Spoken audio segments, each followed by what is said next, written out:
حدثنا عبد الله بن محمد قال حدثني عبد الصمد قال حدثني شعبة قال حدثني أبو بكر بن حفص قال سمعت أبا سلمة يقول دخلت وأنا وأخو عائشة على عائشة فسألها أخوها عن غسل النبي صلى الله عليه وسلم فدعت بإناء نحو من صاع فاغتسلت وأفاضت على رأسها وبيننا وبينها حجاب.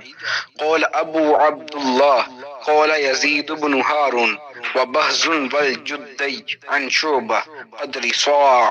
بشر رتبہ تیرا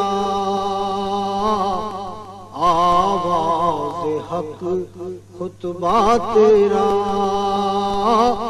آفاق تیرا.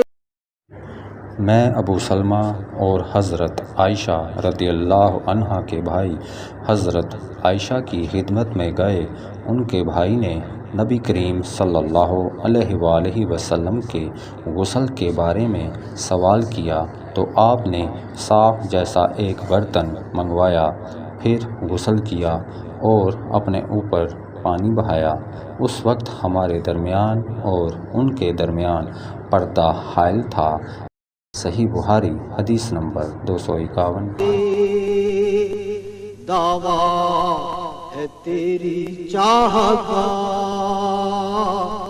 اس امت گمراہ کا، تیرے سوا کوئی نہیں.